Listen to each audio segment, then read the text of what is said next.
Luc court le ciel. Alors, la suite du... Et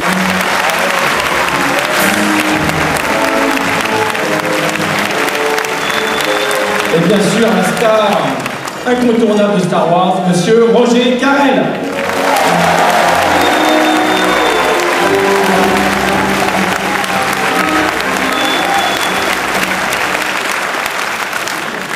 Alors, est-ce que vous allez nous faire entendre vos organes, messieurs, qu'on vous entend en live, avec des micros que notre hôtesse amène. Voilà. Un petit honneur au... Le temps de distribuer les micros.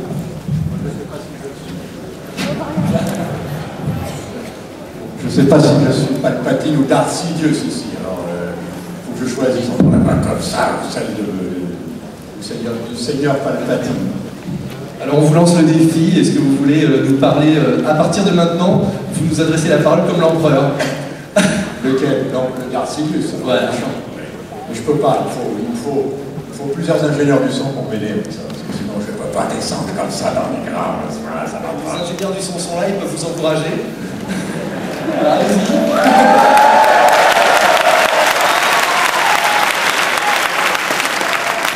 Vous avez quand même un pouvoir absolu sur toute cette foule, vous pouvez faire démonstration de ce pouvoir.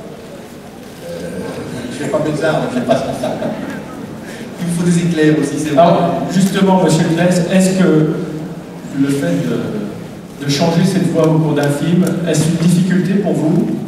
Parce que c'est pas évident dans le troisième film. C'est pas facile du tout, oui, non, c'est pas facile. Ça demande... Oui, c'est pas facile. On ne fera pas ça pendant une semaine dessus. Et vous êtes calqué par rapport à la voix anglaise? Pardon? Oui, bien sûr. D'accord.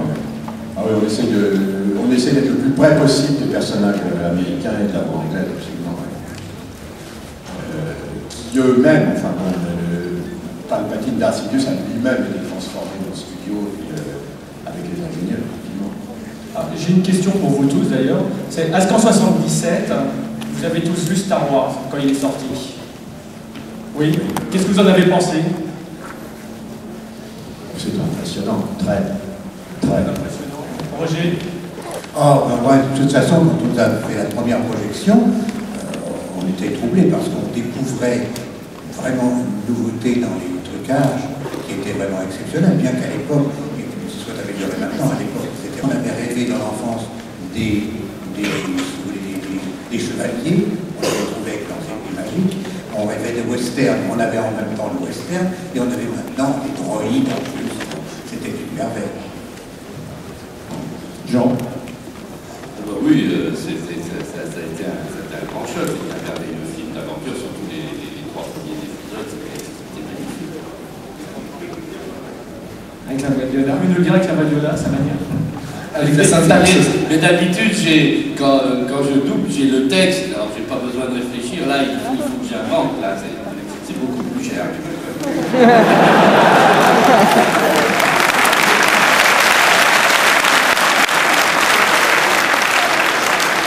Extraordinaire était la première vision de la guerre des étoiles.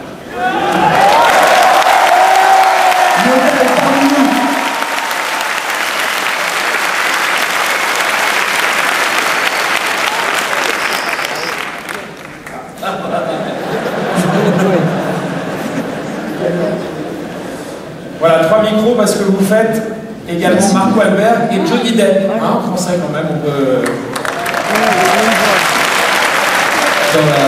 Dans la trilogie des Pirates des Caraïbes, en fait, vous êtes même partenaire dans le film, puisque Georges Claes est aussi la voix française de Davy Jones, interprété par Bill Nighy, donc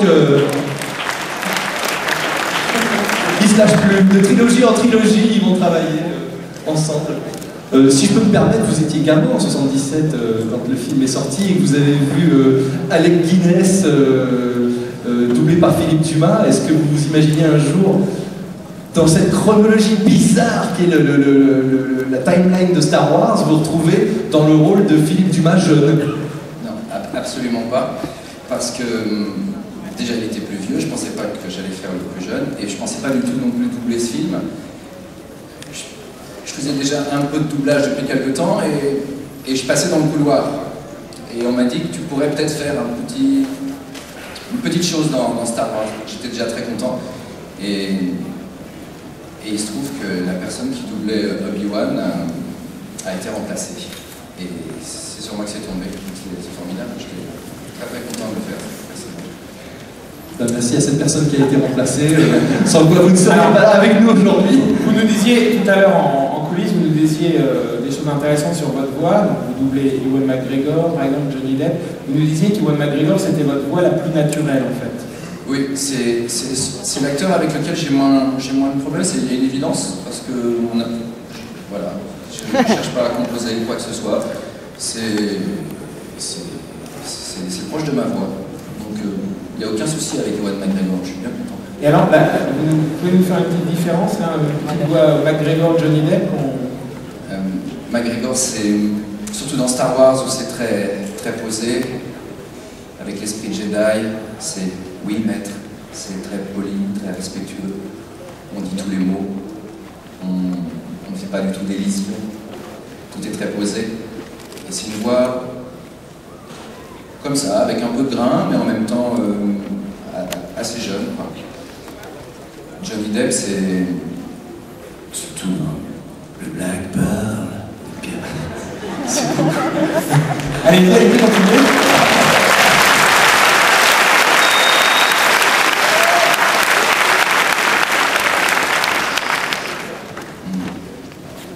Mes amis, je suis très content de vous voir aujourd'hui. Sinon, mais il est un peu addict à l'alcool dans ce film, donc il a du mal à Bravo.